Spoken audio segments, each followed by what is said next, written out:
오늘 우리에게 주신 이 본문 말씀은 갑자기 큰 풍랑을 만나서 시달리고 있는 제자들의 탄 바다 위를 향해서 바다 위로 걸어오시는 예수님을 우리에게 보여주고 있습니다. 이게 무슨 말씀이겠습니까? 심지어 오늘 본문 앞에 보면은요, 바로 이 부분에 보면은 어린아이가 도시락 하나 가지고 있었는데 그 도시락 안에는 빵 5개하고 물고기 2마리가 들어있었어요. 근데 그걸 가지고 5,000명을 먹이고도 12광주리가 남았다라고 하는 기적을 우리에게 보여주고 있습니다. 그러니까 이 5,000명을 먹이고 12광주리가 남았다. 사람으로서는 상상하지도 못할 일들이 일어났지 않습니까? 그러니까 사람들에게 난리가 난 겁니다. 저 박상희 집사님을 태우러 가려면 상계동을 가잖아요. 근데 상계동에서 마들을 거쳐가지고 상계교를 거치려면은 커브를 꺾어야 돼요. 그래갖고 오는데 그 커브 꺾는 바로 거기에 사람들이 줄이 서 갖고 있는 걸 보게 돼요. 근데 줄이 서 갖고 있는데 사람들이 왜 서 있느냐? 처음에는 몰라가지고 참 왜 저렇게 맨날 저렇게 서 있지 그랬는데 복권 파는 판매소예요. 근데 어쩌다가 하나 2개가 되는데 말이죠. 신기하게도 여러 개가 거기서 당첨이 됐대요. 그러니까 사람들이 니나 나나 그 소문을 듣고도 몰려와가지고 장사진을 이루고 있는 거예요. 혹시라도 나에게도 그 복권의 행운이 찾아오지 않겠느냐? 그런 뜻인 것 같아요. 여러분들 어쩌다가 한번 당첨될까 말까인데도 뭔가 일이 이루어지면은 난리가 나서 사람들이 몰리는데 상상치도 못하는 그런 기적이 일어나가지고 사람들이 말이죠. 막 그냥 몰려 들어오는 거예요. 예수님 있는 곳으로. 거기다가 오늘 본문에는 제자들이 배를 타고 가는데 그 바다라고 했지만 이거 갈릴리 호수입니다.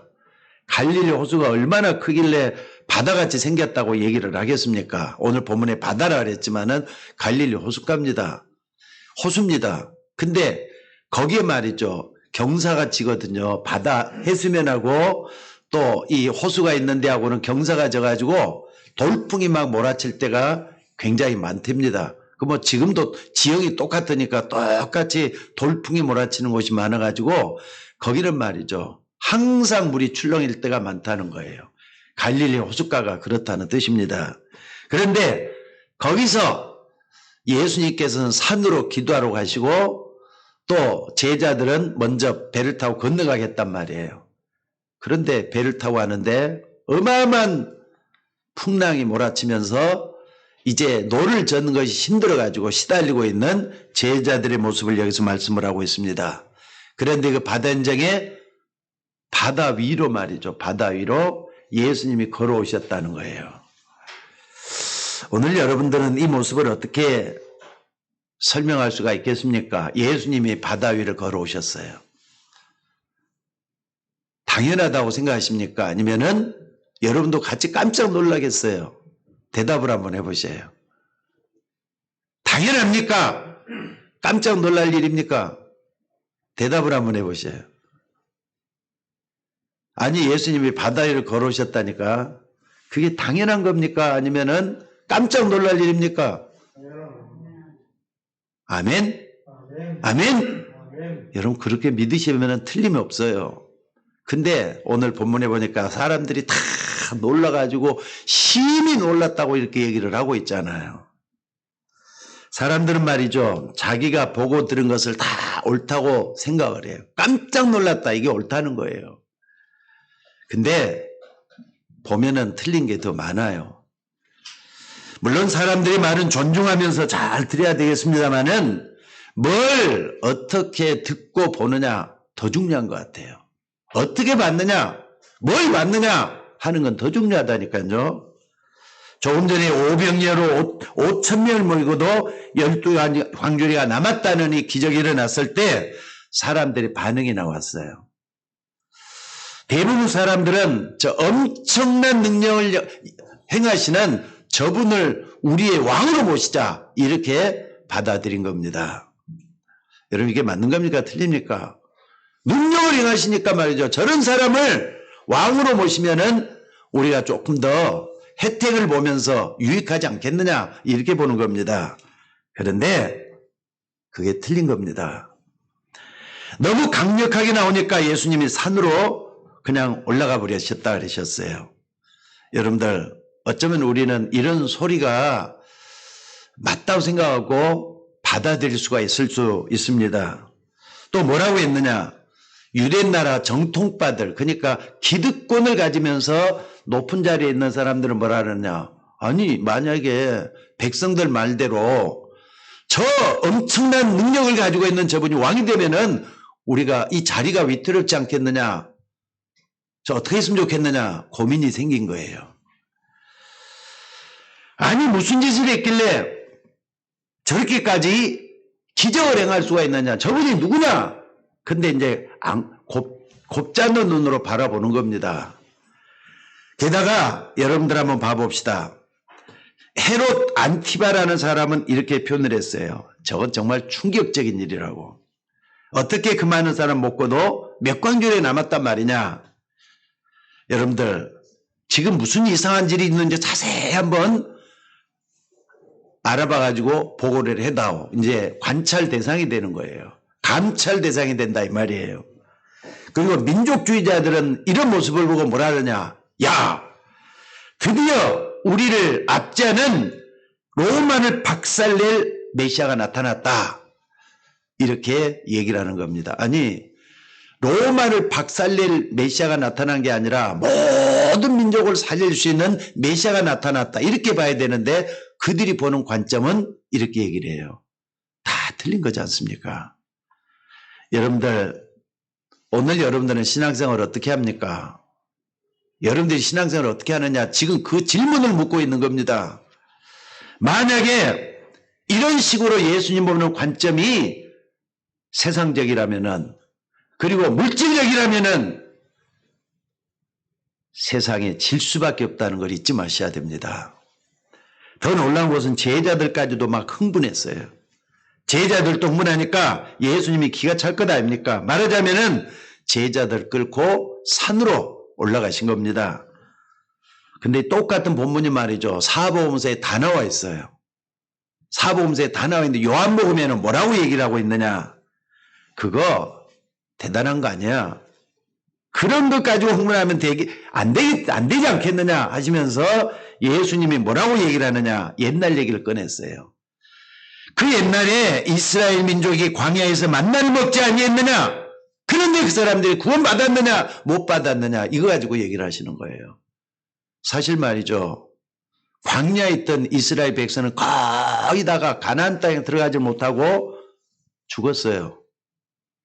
후세들만이 가나안 땅에 들어갔지 출애굽에 썼던 1세대들은 전부 다 가나안 땅 들어가지 못하고 광야에서 다 죽고 말았다는 사실이에요. 많은 걸 얼마나 많은 기적을 행했는데요. 여러분들 기적 많이 보고 나서 예수 제대로 믿어보겠다 착각하지 마시기 바랍니다. 사실 우리가 많은 기독교인들이 이런 식으로 신앙생활을 하고 있습니다. 그러니까 좀 되면은 좋아서 날뛰다가도 안 되면 고개 또 푹 떨어뜨려 가지고 내가 이래갖고 무슨 기독교인이라고 이러면서 한탄하고 말이죠. 또 자아 비판을 하고 대단해요. 막 사람들이 너무나도 사람들의 말은 지나치게 잘 믿으면서도 하나님의 말씀에 대해서는 등한히 여기고 깨닫지 못하고 그럴 경우들이 너무 많다는 사실입니다. 사실 여러분들이 교회 와서는 헌신 마음대로 그러니까 마음껏 안 해도 상관없어요. 언약만 제대로 깨달으면 돼요. 여러분들이 교회 올 때는 뭐하러 오느냐? 말씀 받기 오신다는 걸 잊지 마셔야 돼요. 그러니까는 교회 오는 여러 가지 목적 가운데 목적이 있지만은 가장 중요한 게 뭐냐? 하나님 말씀을 받기 위해서 오는 거라는 걸 믿으셔야 돼요. 그래서 그 말씀 붙잡고 일주일 동안 승리하면서 살아야 되겠다. 기도 제목을 발견하고 일주일 동안은 뭐 하느냐? 적어도 여러분들 날마다 기도하는 시간을 갖고 계시죠? 그때 주일날 받았던 말씀을 딱 붙잡고 정말 믿음으로 붙잡고 기도해서 응답받아야 되는 거예요. 여러분 이거 잊지 마시기를 주의 이름으로 축원합니다. 그런데 많은 사람들은 또 불신자들처럼 얘기를 해요. 내가 막 주의 일을 많이 하면 축복받겠지. 물론 그럴 수도 있죠. 그러니까 오병이의 기적으로 사람들이 예수님의 뒤를 따르는데 거의 다 난리가 난 겁니다. 사람들이 다 이런 식으로 하면 좀 되면은 막 몰려다니고 안 되면은 언제 받느냐는 식으로 내팽개치고 불신앙하고 이게 우리들의 모습이 아닌가 싶어요. 그러고 있는 사이에 또 바다를 노를 지어가던 제자들에게 험한 파도, 바람이 막 몰아쳐가지고 이렇게 파도가 막 일기 시작을 했다는 사실이에요. 그래서 험난한 파도 속에서 제자들이 노를 젓고 있습니다. 바로 그 현장에 예수님께서 바다 위로 걸어서 예수님에게 다가오고 있는 겁니다.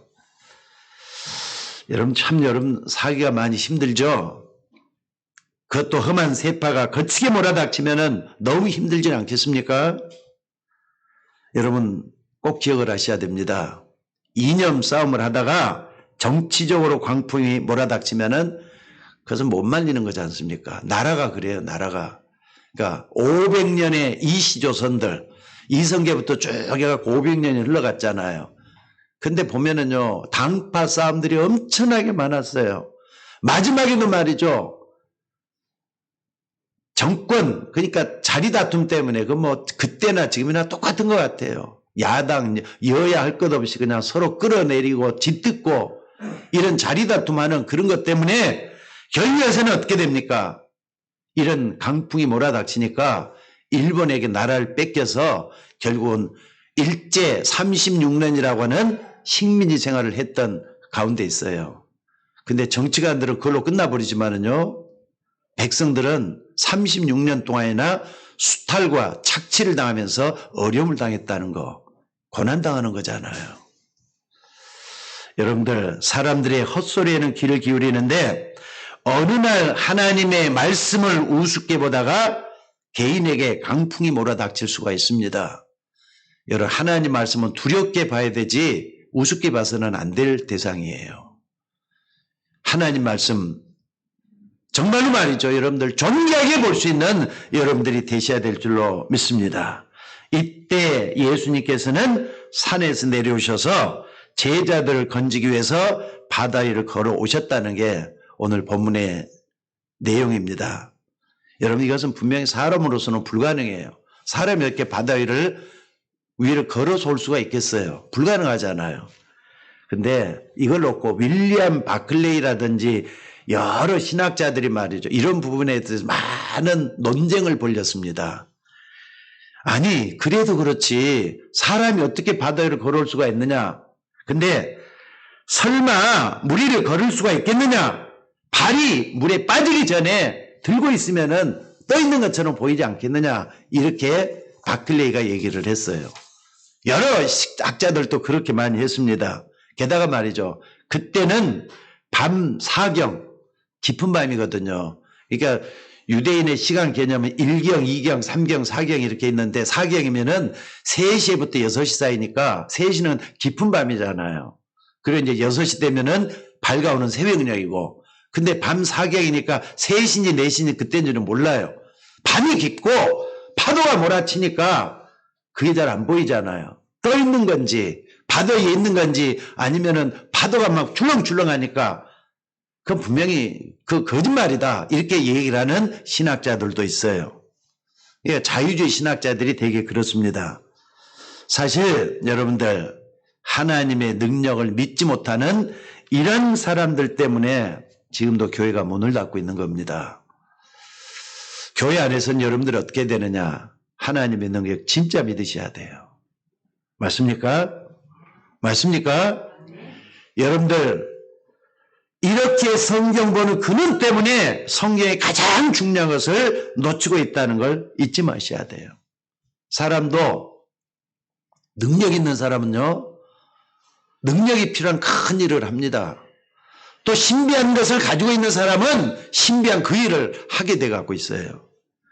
그러니까 오늘 여러분들 예수님의 사역을 이런 식으로 해석하는 사람들 때문에 기독교가 말이죠. 4분 5열 분파 계속 일어나고 있다는 거 여러분들이 잊지 마셔야 돼요. 여러분들 오늘 예수님이 우리 가르치라는 게 뭐냐? 오병이어로 5,000명을 먹어도 12관계라 남겼다. 이것이나 또 무리를 걸어서 예수님께로 다가오신 예수님의 모습이나 이걸 통해서 뭘 가르치려고 하는 것이냐? 오늘 여러분들이 이게 기도정으로 딱 붙잡아 보셔요. 그게 뭡니까? 여러분 예수님이 이 땅에 오실 때 완전한 사람으로 오셨어요. 우리 같은 죄인이 아니에요. 아담의 후손이 아니라 여인의 후손. 죄 없이 이 땅에 완전한 인간으로 오셨어요. 맞습니까? 완전한 인간으로 오신 그 예수님께서 그분은요 하나님이라는 증거를 보여주고 있는 게 오늘 본문의 말씀이에요. 창조자 하나님, 천지만물을 창조하신 영원하신 하나님, 능력의 하나님, 그 창조자 하나님을 우리에게 보여주고 있는 줄로 믿습니다. 여러분들 우리가 믿는 하나님은 창조주 하나님이시잖아요. 그분은 못할 게 전혀 없는 분이셔요. 죄와 사망 권세에 빠져서 영원히 죽을 수밖에 없는 우리 인간을 구원하기 위해서 하나님은 그리스도를 이 땅에 보내셔서 참으로 우리를 구원해 주셨는데 그분이 누구냐? 완전한 하나님이라는 걸 보여주는 거예요. 여러분들 하나님, 성부 하나님 따로 있고 성자 예수님 따로 있고 그게 아닙니다. 한 하나님이셔요. 완전한 하나님이란 말이에요. 다만 분류할 때 성부, 성자, 성령으로 분류할 뿐이지 그분은 하나님이셔요. 그래서 오늘 주시는 말씀의 교훈은 여러분들이 신앙생활하면서 예수 믿고 사는 그 생활을 할 때 그래도 말이 여러 가지 풍랑이 막 찾아오잖아요. 우리에게. 삶의 험한 파도들이 막 물어닥칠 때 하나님을 여러분들이 어떻게 받아들이면서 기도하느냐, 하나님을 어떻게 마음 중심에 모시고 있느냐, 이걸 보여주고 있는 거예요. 첫째는 뭡니까? 여러분들 우리가 세상 살아가면서 험한 파도, 풍랑들 많이 겪어보잖아요. 근데 이 풍랑들 보면은요, 언젠가 올 것이다. 요즘처럼 일기예보를 정확하게 하는 데도 아니잖아요. 갑자기 몰아닥치는 풍랑들이 우리를 막 힘들게 만들어요. 오늘 예수님은 풍랑 앞에서도 가장 먼저 뭐라고 했느냐? 뭐라 그랬죠? 두려워 말라는 거예요. 여러분들 풍랑이 찾아오거든 이 말씀을 꼭 좀 기억하셔요. 예수님이 그랬어. 두려워하지 말라고. 맞으면 아멘 하셔요. 이건 하나님이 하신 말씀이에요. 우리의 구세주가 되시는 그분이 말씀하신 거예요. 두려워하지 말라고. 그리고 나에게 다가오셔서 모든 만물을 다스리시는 만물의 주인 되시는 그 하나님을 바라보면서 그 풍랑에 도전하라고 말씀을 하시는 겁니다. 그러니까 여러분들 그 시험, 그 어려운 풍랑들 우리는 하나님의 자녀이기 때문에 능히 이길 수 있다. 믿으셔야 돼요. 그러니까 풍랑에 도전할 수 있는 여러분이 되시기를 바랍니다. 그러니까 여러분들 성경에 예언하고 있는 것들은요. 우리 인간의 머리로서는 이해 못할 것이 너무나도 많습니다. 그래서 성경을 딱 우리는 사람이 쓴 책이 아니다 이렇게 말할 수밖에 없는 이유도 이건 하나님이 우리에게 뭔가를 계시하고 있는 것이구나. 그래서 계시의 책이라고 하는 거예요. 여러분 어떤 것이 진짜겠습니까? 자, 막강한 애굽에 복음을 전하러 가라. 하나님께서 그랬거든요. 모세에게 그러잖아요. 가라. 너는 저들을 구원해야 된다. 애굽으로 보냈단 말이에요. 근데 목사님, 그 애굽에 거대한 그 애굽에 어떻게 가서 복음을 전합니까? 우리는 못하겠습니다. 모세도 처음에 그랬잖아요. 근데 하나님의 능력을 만나고 난 뒤부터 그런 말 한마디 한 적이 없어요. 여러분들 어떤 사람도 알 수 없는 일이 벌어졌어요. 하나님은 거기에 애굽에다 뭘 쏟아붓습니까? 10가지 재앙을 먼저 쏟아부어요. 재앙입니다. 아니 어떻게 날강이 갑자기 피로 물들 수가 있습니까? 또 갑자기 말이죠. 여기저기서 말이죠. 티끌이 일어나가지고 이가 돼가고 사람들을 막 공격하기 시작하네요. 이가 여러분들 한번 바실바실하게 여러분 속으로 올라온다고 생각을 한번 해봐요. 여기도 이 투성이, 저기도 이 투성이. 또 파리가 말이죠. 어느 날 갑자기 들끓 시작하더니 파리가 애굽 전역에 말이죠. 왜 파리떼들이 몰려다니는 거예요. 게다가 어느 딸도 뭐냐면 메뚜기가 말이죠. 찾아와가지고 농작물 다 황폐시켜버리고 논밭할 것 없이 집까지 찾아와서 메뚜기 천지가 돼버렸어요. 어느 날 보니까 말이죠. 갑자기 하늘이 어두워지더니 온 세계가 다 캄캄하게 돼버리는 거예요. 어둠의 재앙이 몰아닥치 시작을 하는 거예요. 어느 날 보니까 또 몸에 말이 독종이 솟아나가지고 사람마다 전부 다 이 독종 때문에 시달리는 거예요. 근데 더 크고 무서운 죄가 뭡니까? 바로왕을 꺾기 위한 거거든요. 하나님께서 모세를 통해서 계속 재앙을 퍼부어버린 게 뭡니까? 바로왕 꺾으려고 하는 거예요. 그래도 꺾이지 않으니까 나중에는 모세를 통해서 뭐라고 얘기를 합니까? 애굽의 장자들을 죽이는 재앙을 또 내려버리는 거예요. 그러니까는 장자는 뭡니까? 맏아들이잖아요. 맏아들을 전부 다 말이죠. 목숨을 걷어가 버리는 그런 역사가 일어나요.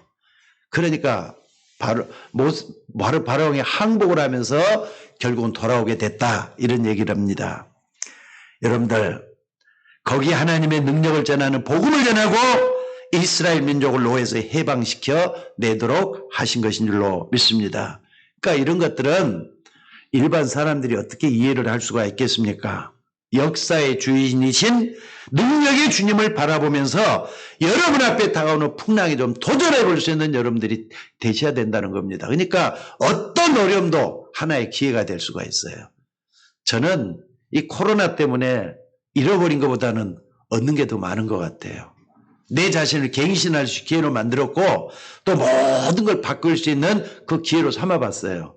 진짜 되더라고요. 여러분 코로나 위기입니다. 그러나 위기가 아닙니다. 위기가 아니라 뭐라고요? 기회로 만들어 보시라고요. 나를 바꾸고 여러분 가정을 바꾸고 모든 걸 바꿀 수 있는 기회로 만들어 보시는 여러분들이 되시기를 바랍니다. 성경에 보면은 아수르, 아람, 또 블레셋 이런 나라들이 이스라엘을 계속 공격 왔을 때마다 뭐 했느냐? 복음 제도를 알고 하나님 제도를 믿는 그 사람들이 일어나가지고 나라를 지키는 공신이 됐다는 거 우리는 볼 수가 있습니다.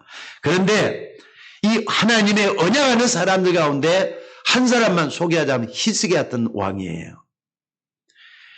이 히스기야가 어떻게 했습니까? 처음에는 하나님 뺑 믿고 말이죠. 아수르 왕에게 그동안의 선왕들이 조공을 갖다 바쳤잖아요. 아수르에다가. 근데 자기는 하나님을 믿기 때문에 조공을 안 바치겠다. 이렇게까지 얘기가 된 거예요. 그랬더니 얼마 안 가서 아수르 왕 사네립이 말이죠. 18만 5천 명에 되는 군사를 거느리고 공격에 들어오고 있다는 겁니다. 이 소식이 히스기야에 들려온 거예요. 그러니까 뜨겁단 말이에요. 아이고 큰일 났네. 어떻게 하면 좋지? 아니 조금 전에 하나님 뺑 믿고 시작했던 이가 말이죠. 큰일 났는데 어떡하지? 그러니까 은금을 모아가지고 보냈어요. 그래도 소용없다는 거예요. 그러니까 나중에는 어떻습니까? 왕궁 안에 있는 금을 입혀놓은 전부 다 벗겨내가지고 그것까지 같이 다 보냈어요. 그래도 소용없다는 겁니다. 사내립이 18만 5천의 군사를 거느리고 오고 있다는 거예요. 그러니까 사람 방법으로 안 되니까 그 다음부터 어떻게 합니까? 진짜 하나님 백을 내가 믿는다면은 하나님 앞에 고개 숙이고 진짜 기도해야 되지 않느냐? 하나님을 바라보면서 진짜 기도가 시작이 된 거예요. 결과는 어떻습니까? 히스기야가 이겼습니다.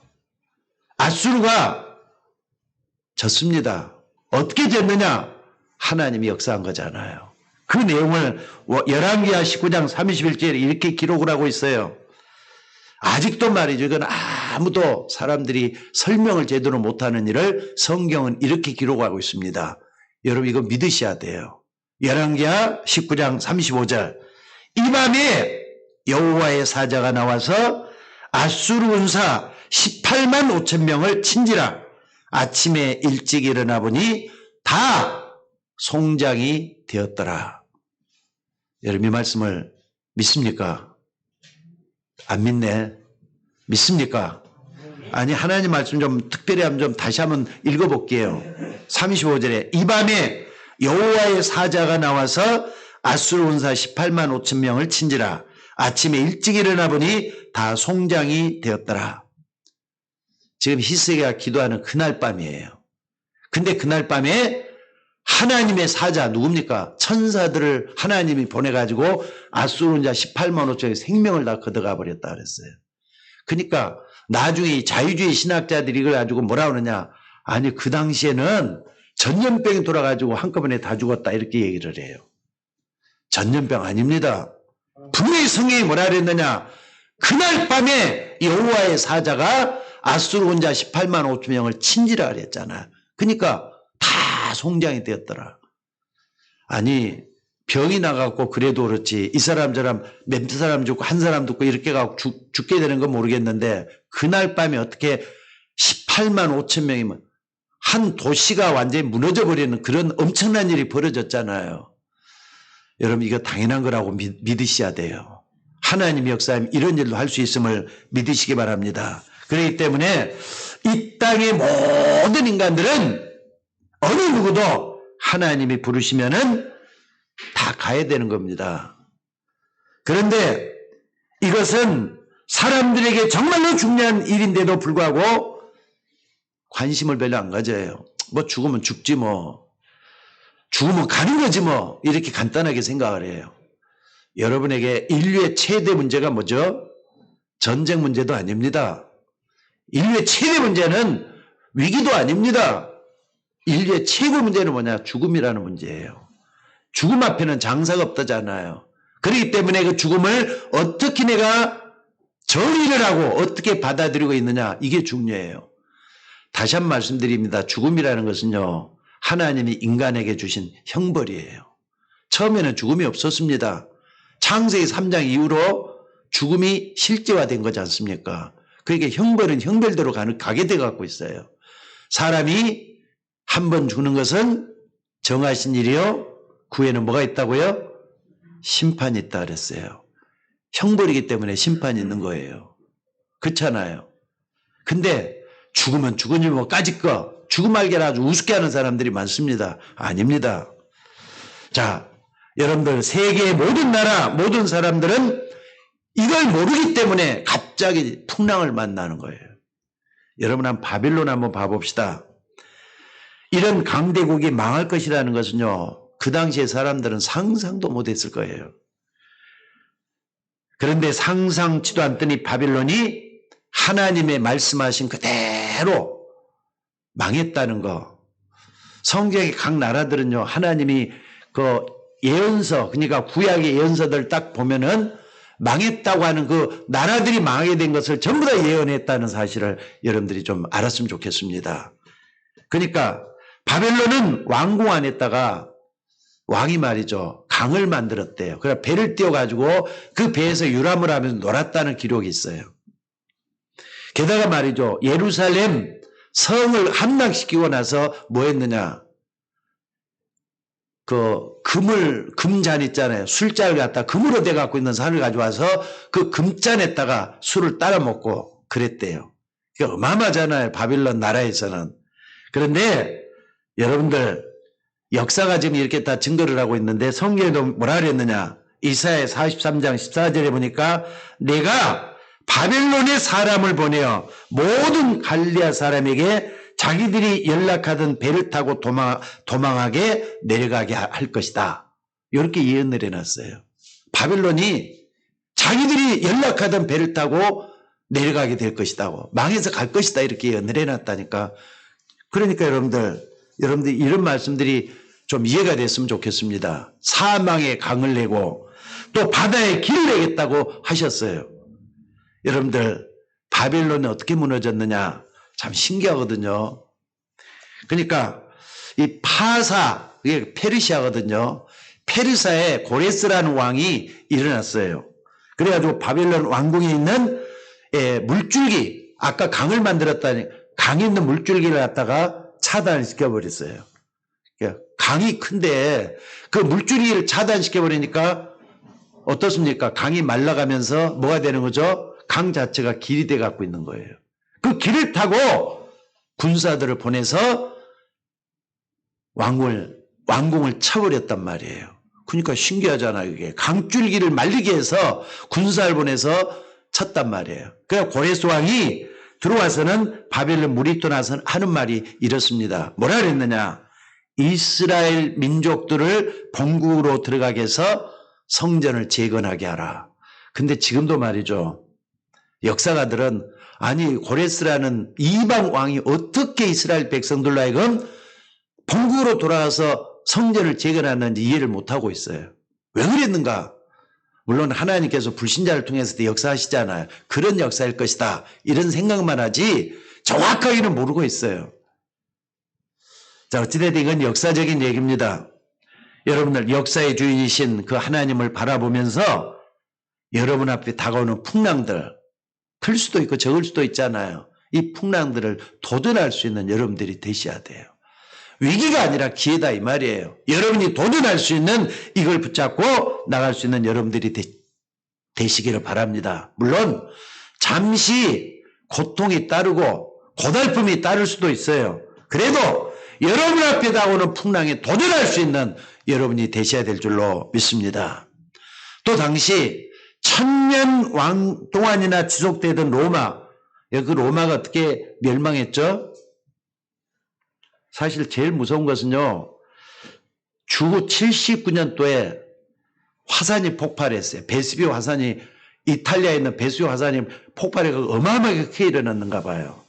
근데 화산이 폭발했을 때 그 옆에는 휴양도시에 로마를 움직이는 정치가들이 거기에 모여가지고 아마 놀고 있었던 모양이에요. 정치도 하면서 거기서 휴양도시니까 거기서 놀고 있었는데 그 도시에 말이죠. 화산이 폭발하면서 전부 화산 폭발이 그러니까 그 화산재로 덮어버렸단 말이에요.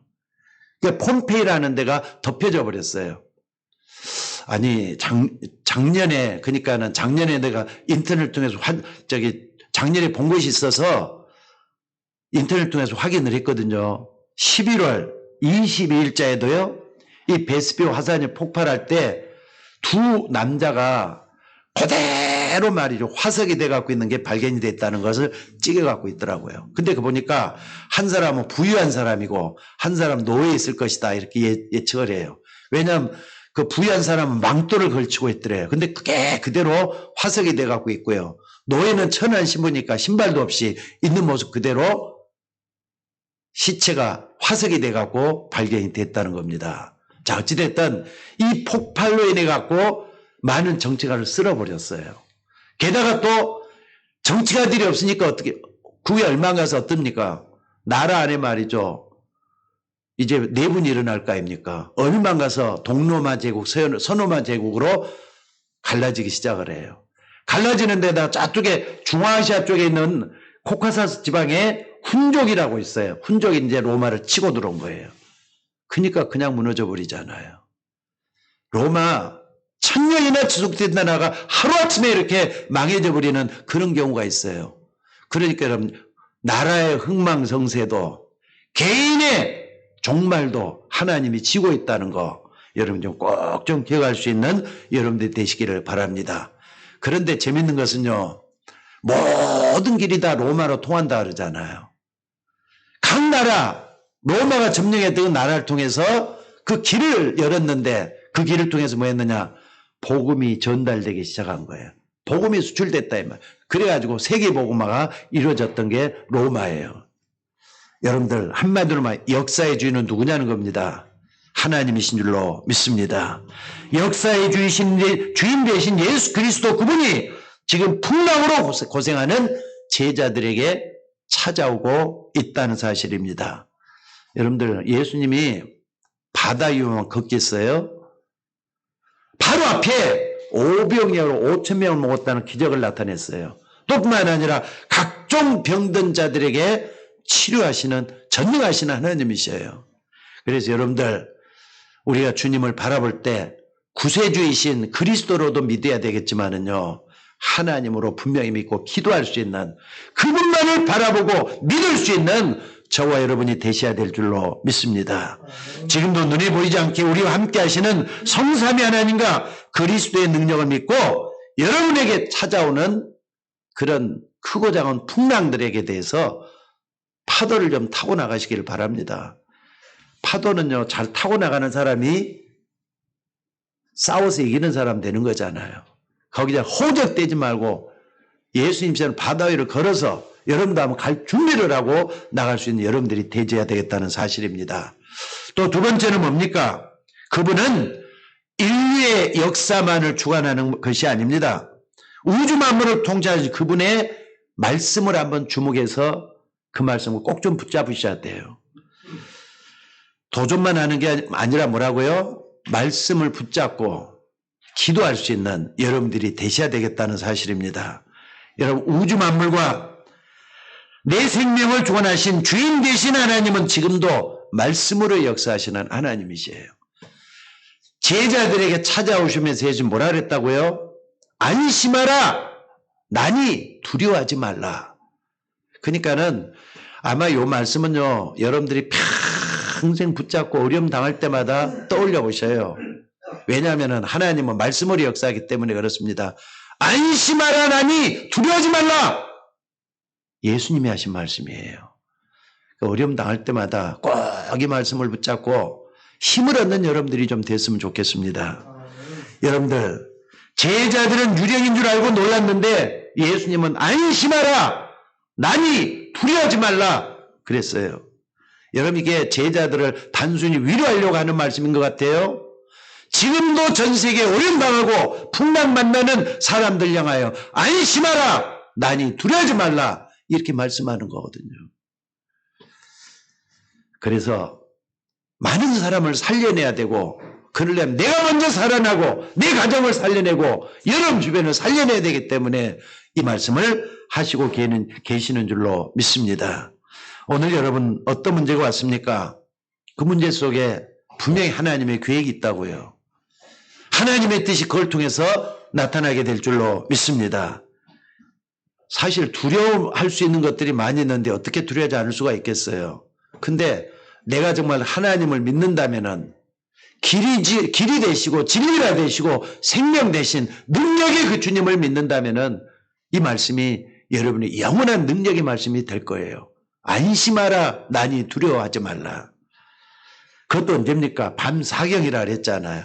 아까 말씀했지만은요, 3시에서 6시 사이라고 했어요. 아무도 없어요. 밤도 깊어요. 제자들은 이 풍랑 만나고 고생당하고 있어요. 아무도 없는 것 같아요. 그러나 시공간을 초월해서 여러분에게 다가오셔서 말씀하시는 그분이 안심하라. 나니 두려워하지 말라. 이렇게 말씀하시는 줄로 믿습니다. 근데 이 말씀을 하시고 예수님이 딱 그 배에 올라오시니까 어떻게 됐다 그랬죠? 파도가 잔잔해지더라 그랬어요. 예수 그리스도는 어제나 오늘이나 영원토록 동일하신 분이십니다. 그 옛날 갈릴리 바닷가에서 역사했던 그 바다 현장에 기력이 나타나신 주님은 오늘도 여러분의 풍랑 맞는 그 속에 능력으로 말씀으로 역사하실 줄 믿으시기 바랍니다. 하나님 말씀은 살아있잖아요. 그러니까 여러분들이 예수님의 말씀을 꼭 좀 붙들고 있으면 여러분들이 살아나는 역사가 일어나요.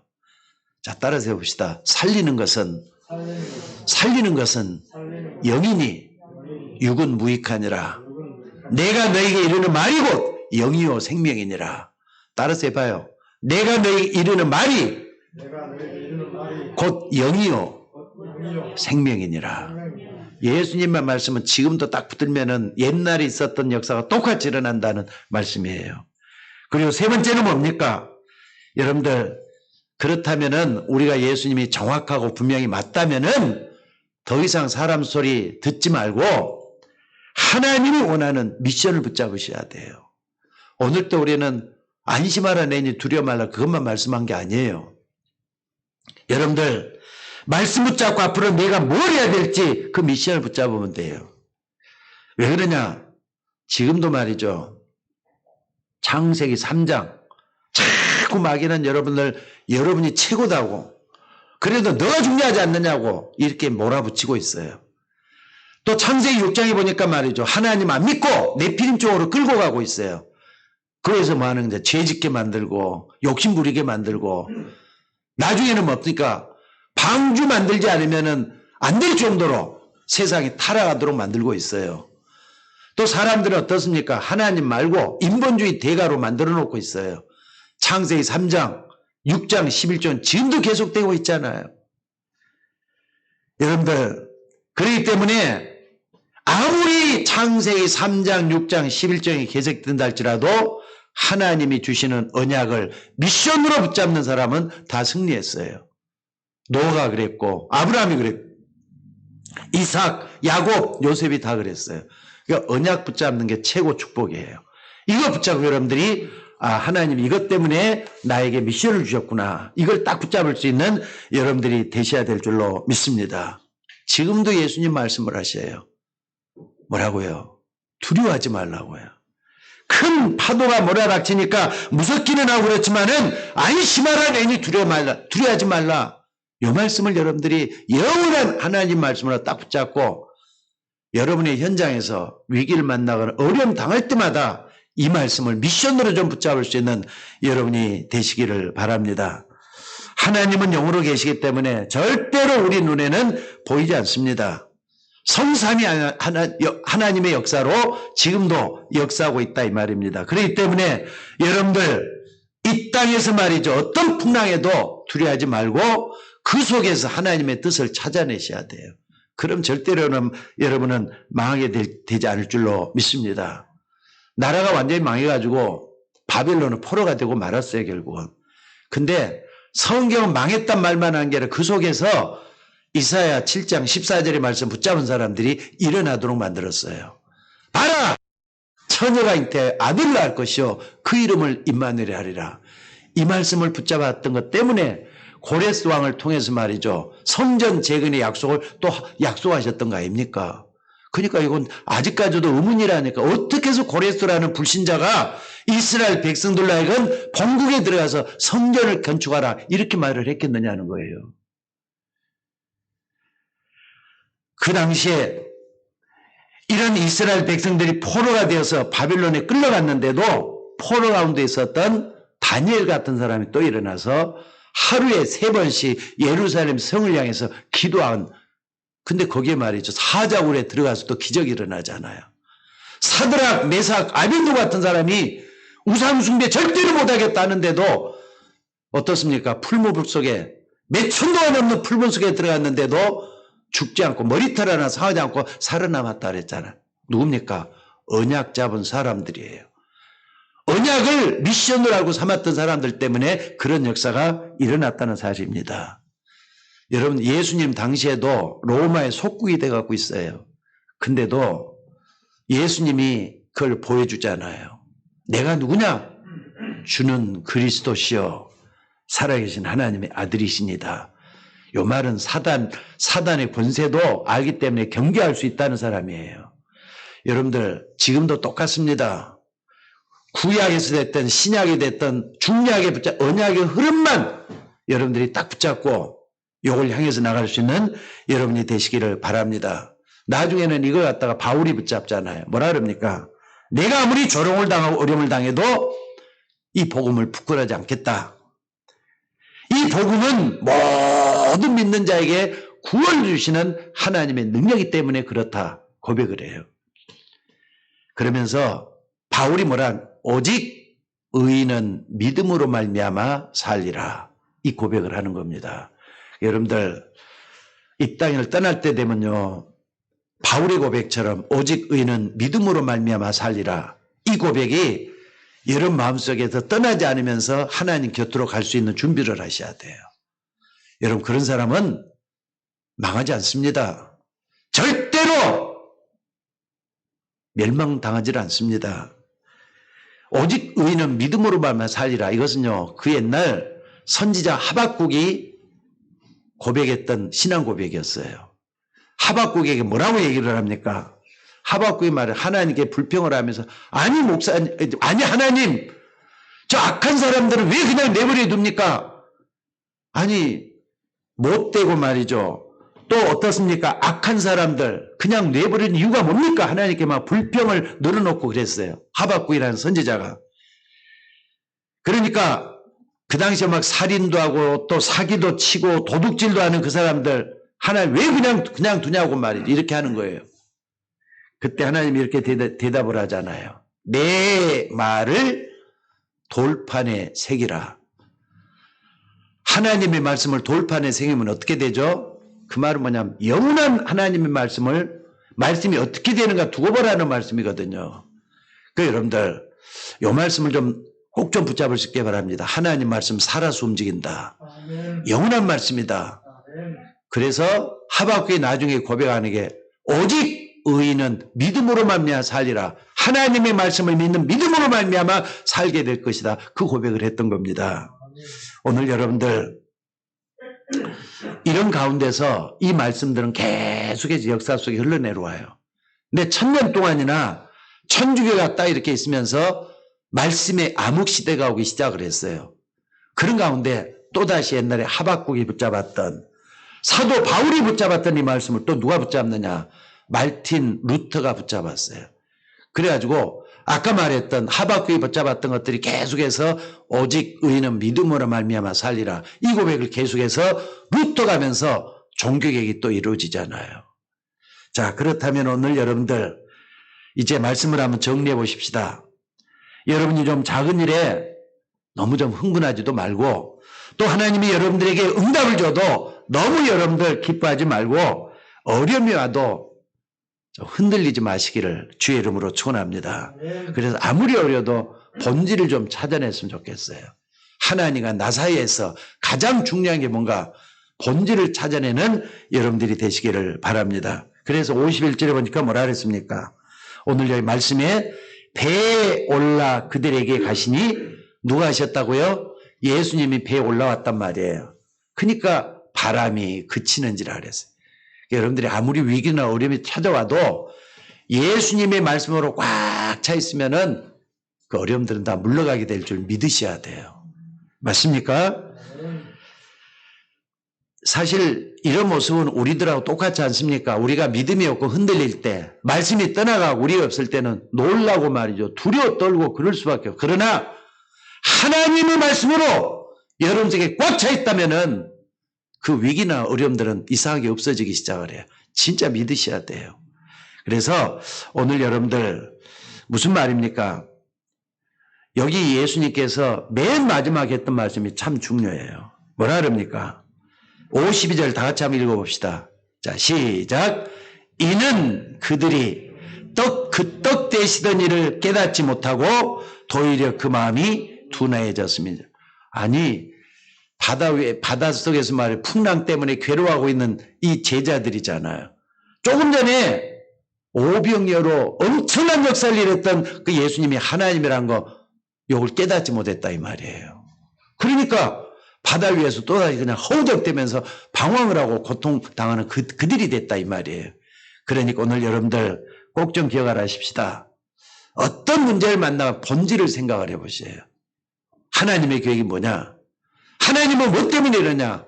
두려워하지도 말고 놀라지도 말고 하나님의 뜻을 찾아내는 여러분들이 되셔야 될 줄로 믿습니다. 우리 집사님들이 좀 계시는데 여기 집사님들 내가 하는 일 가운데 본질적으로 가장 귀중한 그 한 가지 한번 집중해 보시기 바랍니다. 그러면은 그 다음 일이 또 보이게 돼 가고 있어요. 근데 저도 요즘 와서 참 많이 깨달아지는 게 뭐냐면요.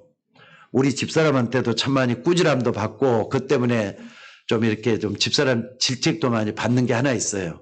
얼마 전까지만 해도 그래요. 그게 뭐냐. 틈만 나면은 뭐 하느냐. 핸드폰 그걸 봐줘요. 아니, 틈만 나면 핸드폰에 빠져가지고 유튜브 가지고 뭐 여러 가지 것들이 막 보여가지고 그것 때문에 자꾸 가는 거예요. 근데 내가 목사로서 이거 아닌데 왜 자꾸 이렇게 좀 가느냔 말이에요. 시간도 아깝기도 하고 또 쓸데없는 것에 막 이렇게 없애기도 하고. 여러분은 어떻습니까? 요즘 유튜브가 굉장히 많은 내용을 우리에게 막 가져다 주면서 보여주잖아요. 그것 때문에 시간 없애기도 하고. 근데 여러분들, 저는 시간 소비하고 눈 나빠지고 정말 해야 될 일 놓치고 그럴 때가 참 많아. 이걸 딱 보면서 뭘 생각했느냐. 날 좀 갱신해야 되겠다. 진짜 내가 목사로서 본질이 뭐냐. 이걸 찾아가기 시작을 했어요. 근데 그걸 딱 마음을 딱 정한 때부터 일주일 동안 그게 계획이 되더라고요. 쭉 보면서 이게 하나하나 정리가 되기 시작을 해요. 집사님들도 마찬가지입니다. 그 집사의 직분은 하나님 주신 직분들이에요. 세상에서도 여러분들이 성공하고 승리해야 돼요. 또 뿐만 아니라 교회 안에서도 집사로서의 직무를 잘 감당할 수 있는 여러분들이 되셔야 돼요. 교회 위기 아닙니다. 하나님이 교회 기회로 주신 줄로 믿습니다. 여러분 모든 걸 갱신할 수 있는 그런 기회로 만들어야 돼요. 예수님은 누구냐? 하나님이셔요. 그분은 못할 게 없습니다. 내 어려움을 닥친다. 하나님 다 알고 찾아오시는 분이셔요. 아니 산에 가셨던 그분이고 너희들이 먼저 바다로 가라 해놓고서는 말이죠. 호수로 가라 해놓고는 말이죠. 제자들이 고난당하고 있는 현장에 찾아오셨잖아요. 그러니까 우리가 본질을 만나면 돼요. 하나님은 나는 하나님 앞에 하나님 자녀지 않느냐. 그렇기 때문에 나를 통해서 하나님은 뭔가 중요한 일을 하실 것이다. 여유를 가지셔야 돼요. 요즘 탁구를 마음대로 좀 못 치는데요. 탁구를 조금 치는데 좀 재밌더라고요. 근데 탁구를 옛날에 어떻게 하느냐. 성급해가지고 넘기기에 바빴는데 조금 되니까 탁구가 좀 보이기 시작하더라고요. 여유가 있어야지 탁구도 잘 치겠더라고요. 그러니까 여러분들 볼이 날라들어오잖아요. 그럼 곧장 우리 치기 바쁘잖아요. 그게 아니라 그걸 기다렸다가 치는 그 연습이 좀 되면은 누구보다 더 잘 칠단 말을 내가 좀 봤어요. 그리고 그 얘기를 선배들을 통해서 들었고 무슨 일이 오들랑 조금 기다림을 가져야 돼요. 기다리는 동안 뭐 하느냐? 복음을 누리셔야 돼요. 그 속에서 하나님 역사를 찾아낼 수 있고 또 멀리 볼 수 있는 눈도 열리게 되고 그렇습니다. 그렇기 때문에 오늘 여러분들의 사명이 뭔가 하나님은 분명히 여러분에게 귀한 걸 다 주셨어요. 그렇기 때문에 그 일을 통해서 하나님의 역사를 이루는 주의 종들이 되셔야 될 줄로 믿습니다. 코로나 아무리 지독하다 할지라도 때가 되면 다 물러가게 돼 있어요. 재밌는 소식은 뭐냐면요. 미국에서 연구 발표가 났더라고요. 산모들이 코로나 걸렸던 산모들이 있는데 산모들 가운데 코로나로 낳았던 사람들이 항체를 가지고 있을 거 아닙니까? 근데 산모들이 아기를 낳았어요. 아기들은 100% 다 항체를 가지고 태어나더래요. 그러니까 산모들이 코로나를 걸렸는데 아기를 낳는 그 아기들은 절대로 코로나 안 걸리는 항체가 있더라는 겁니다. 이게 발견이 됐어요. 하나하나 지금 밝은 빛이 들어오고 있잖아요. 너무 두려워할 필요도 없어요. 그렇다면 오늘 뭐 하느냐? 바다 위에 광풍이 만났다 할지라도 우리 안에 그리스도가 계셔요. 믿습니까? 승리하는 우리가 되셔야 될 줄로 믿습니다. 하나님 은혜를 감사합니다. 이 어려운 때 그리스도가 우리에게 찾아오셔서 우리에게 편안하게 행복하게 살 수 있도록 길을 열어주시고 우리의 사명을 감당할 수 있도록 고난, 위기, 어려움들을 주시는 줄로 믿습니다. 오늘 또 주의 말씀들을 붙잡고 우리 모두가 다 승리하는 종들이 되도록 인도하여 주옵소서. 말씀 붙들고 기도하는 주의 종들에게 성령의 충만함으로 인도하여 주옵소서.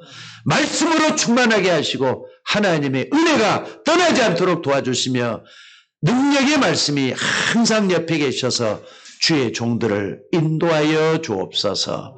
안심하라, 나다, 두려워 말라. 이 말씀이 우리 속에서 늘 살아 움직이게 하옵소서. 우리를 구원하신 예수님의 이름으로 기도드리옵나이다. 아멘.